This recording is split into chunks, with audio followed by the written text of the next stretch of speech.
আসসালামু আলাইকুম, good morning. আপনারা দেখতেছেন লোকাল ফার্স্ট টাইম আমরা উপস্থিত হয়েছি বর্তমান গোয়ালপুর বিধানসভা অন্তর্গত তাজপুর ভেন্ডাবাড়িতে। এখানে আজকে একটি চঞ্চলজনক একটি খবর নিয়ে আমরা উপস্থিত হয়েছি। এখানে একটি বাচ্চা যার নাম মিসকাটুল, বাবার নাম হচ্ছে বারিক আর নানার নাম হচ্ছে ইয়াসিন। বাবার বাড়ি হচ্ছে নদী থানার অন্তর্গত। কিন্তু রাত 11টার দিকে হঠাৎ জানতে পারা যায় সেই ছেলে মোটর ঘরে মারা পড়েছে। সেখান থেকে উদ্ধার করে নিয়ে আসে বাড়ির লোকেরা, আর তারপর চঞ্চলজনক খবরটি গ্রামের মধ্যে ছড়িয়ে পড়ে। সেই রহস্যজনক খবর এখনও জানতে পারা যায়নি যে কীভাবে তার মৃত্যু হলো। তো আমরা জানার চেষ্টা করবো। আপনারা জুড়ে থাকেন লোকাল ফার্স্ট টিভি নিউজের মাধ্যমে। আমরা প্রতিটি মুহূর্তের খবর আপনাদের সামনে তুলে ধরবো। আমরা বর্তমানে উপস্থিত হয়েছি সেই খবরে তো করার জন্য গ্রাউন্ড লেভেলে এসে আমরা উপস্থিত হয়েছি। দেখতে পাচ্ছেন আমরা বর্তমানে রয়েছি গোয়ালপুর বিধানসভা ভেন্ডাবাড়ি গ্রামে ইয়াসিনের বাড়িতে, মিসকাটুলের নানার বাড়ি। সেখানে থেকে ও বড়ো হয়েছে, এখানেই লালন পালন খেয়ে মানুষ হয়ে যাব। আর তার হঠাৎ মৃত্যুর খবর পাওয়া যায় রাত 9টার দিকে।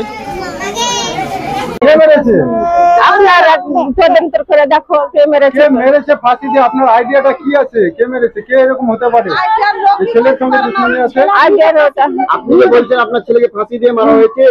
আমরা যেটা শুনতে পেলাম সূত্র খবরে ছেলের বাবাকে এখন বর্তমান পুলিশের হাতে রাখা হয়েছে। তো এটা আপনি কতটা কি বলছেন যে ছেলের বাবা কি করেছে? খুন না, ছেলের বাবা তো বাড়িতে ছিল, কেন করে খুন? ছেলের বাবা। আপনি কে হন? আমি ওর দিদি হই। কি হয়েছে? ঘটনাটা কি? ঘটনা কি হয়েছে, এখানে আমি ছিলাম না, আমার শ্বশুর বাড়িতে ছিলাম। এখানে আমার ভাই ছিল। এই বাড়িটা কোন, কার বাড়ি? নানা নানির বাড়ি আমার। কতদিন ধরে থাকছে এখানে? মানে ছোট থেকে মানুষ হয়েছে এখানে, তো কিছুদিন মানে 6-7 বছর, 6-7 মাস থেকে এখানে আর থাকে না, খুব বাবার বাড়িতে থাকে। তো এখানে 15 দিন থেকে মানে ধান লাগাতে এখানে এসেছে। নানা মামার বাড়িতে? হ্যাঁ, মানে হেল্প করছিল নানুকে।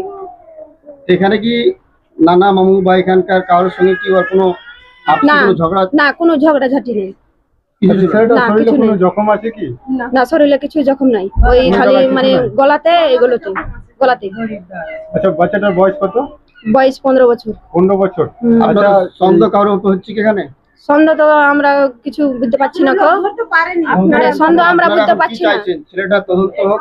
তদন্ত হোক, মানে ছেলেটার মানে তদন্ত হবে, মানে পোস্টমর্টমে কি হবে, কি রিপোর্ট আসবে, সেই যে রিপোর্টে মানে যেটা আসবে সেটা তার বিচার চাই।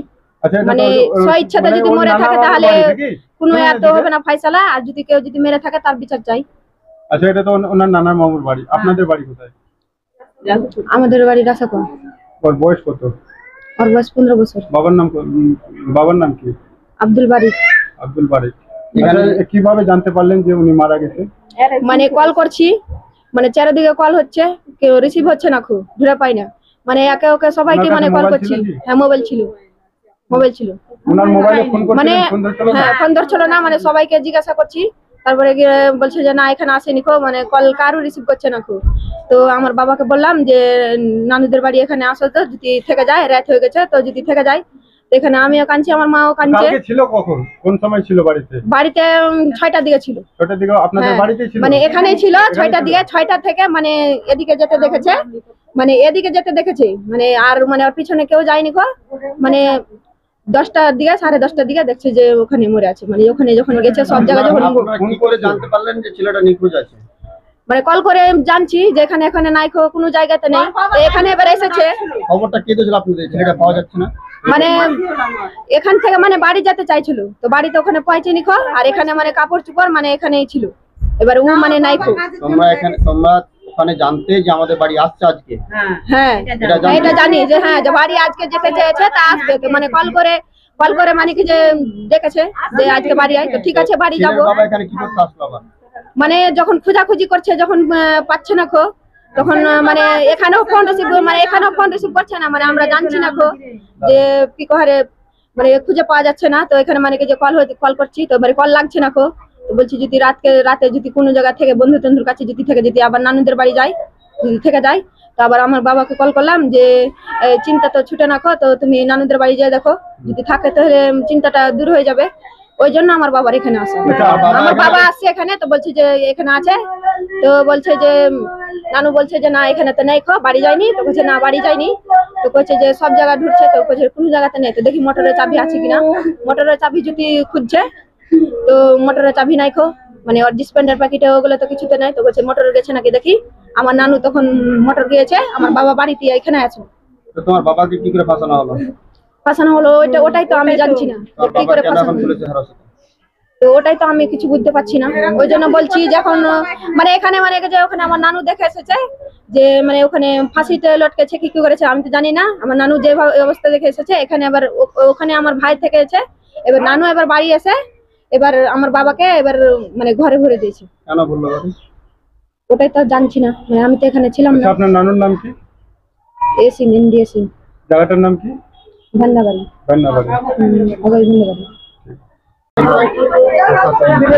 দেখতে পাচ্ছেন বর্তমান সবদিকে পোস্টমর্টমের জন্য নিয়ে যাওয়া হচ্ছে এখান থেকে, আর তার সরাসরি চিত্র আপনারা দেখতে পাচ্ছেন।